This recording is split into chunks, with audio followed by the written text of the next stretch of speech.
મિત્રો અમુક ભાઈઓ એવું કહેતા હશે કે સર અમારા તો લગ્ન થઈ ગયા છે, હવે હું ઘરની જિમ્મેદારી ધીરે ને ધીરે વધતી જાય છે, તો એના સાથે હું કઈ રીતના તૈયારી કરું? તો મિત્રો તમે એ પણ સાથે સાથે મેનેજ કરતા રહો અને તૈયારીમાં થોડો સમય તેનાથી વધારે આપો અને થોડુંક એવું મેનેજ કરતા શીખો. ક્યાંક સસરા પક્ષમાં જવાનું, ક્યાંક લગ્નમાં જવાનું, ક્યાંક પ્રસંગમાં જવાનું, એ થોડુંક તેવું હોય તો ટાળો. ત્યાં તમારે જવાનું, એની જગ્યાએ તમારે મા બાપને મૂકો.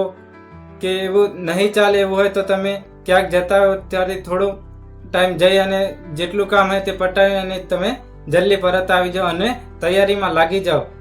કેમ કે મિત્રો અત્યારે તમે મિત્રો જો હાર માનીને બેસી જશો તો તમને ખરેખર પાછળથી પસ્તાવો થશે કે એક સમયે જે જિમ્મેદારી હતી એનાથી પણ 2-3 ગણી વધી ગઈ છે. એના કરતાં અત્યારે જે જિમ્મેદારી છે તે મિત્રો હાલમાં આ જમાના પ્રમાણે કંઈ નથી. કેમ કે મિત્રો જો જિમ્મેદારી એ બધા માટે સરખી હોય છે, પરિસ્થિતિ બધા માટે સરખી હોય છે. એટલે મિત્રો પરિસ્થિતિને તમે એવું બહાનું ના બનાવતા કે મારે જિમ્મેદારી વધારે છે એટલા માટે હું તૈયારી નથી કરી શકતો. મિત્રો તૈયારી જો કરવી હોય તો અવશ્ય થાય છે.